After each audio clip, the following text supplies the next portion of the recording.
Donald Trump critique sévèrement Nayib Bukele lors d'un discours de campagne. Donald Trump critique la politique de Nayib Bukele, président du Salvador, en l'accusant d'exporter la criminalité vers les États-Unis. Bukele, qui est salué par sa population et les pays voisins pour sa politique économique et la réduction drastique des homicides, choisit de réagir sobrement.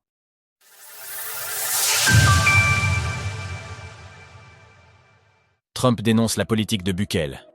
Depuis l'arrivée de Nayib Bukele au gouvernement du Salvador, beaucoup de choses ont changé dans le pays. En plus d'avoir adopté le BTC en tant que monnaie légale aux côtés du dollar, le pays connaît un essor important de son économie, de son tourisme et de ses exportations. Le produit intérieur brut, PIB, du Salvador est en hausse depuis les années 70, avec une forte accélération depuis la période de la Covid-19 et l'arrivée de Nayib Bukele au pouvoir. Sa politique, bien que critiquée par la plupart des médias occidentaux, est saluée en Amérique latine et très appréciée par la population salvadorienne. La popularité de Bukele dépasse actuellement les 90%. Lors de son dernier meeting politique, Donald Trump a avancé que si la délinquance était en augmentation dans son pays, mais en baisse dans la plupart des régions, ce serait principalement parce que les criminels du monde étaient de pousser à émigrer vers les États-Unis. Il prend notamment l'exemple du Salvador et décrit Nayib Bukele comme un manipulateur. Là-bas, au Salvador, les meurtres ont diminué de 70%. Pourquoi ont-ils diminué? Maintenant, il voudrait vous convaincre que c'est parce qu'il a formé les meurtriers pour en faire des personnes formidables.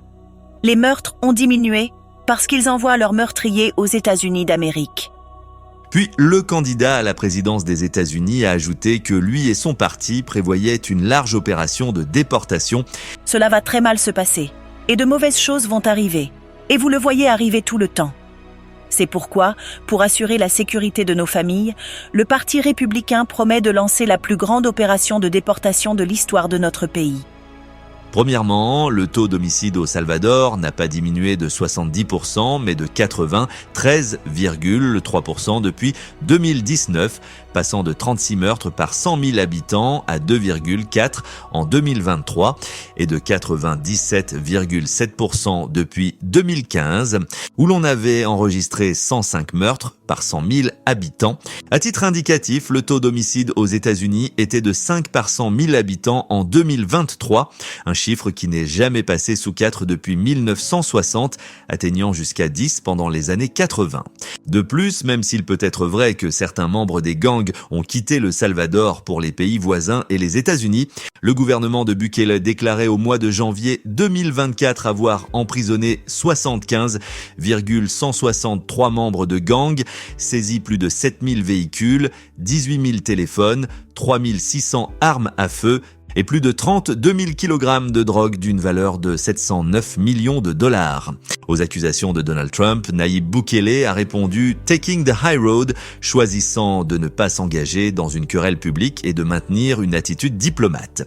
Au cours des dernières années, le Salvador a embrassé Bitcoin en l'adoptant en tant que monnaie légale et en enseignant son fonctionnement aux enfants, adolescents et étudiants du pays.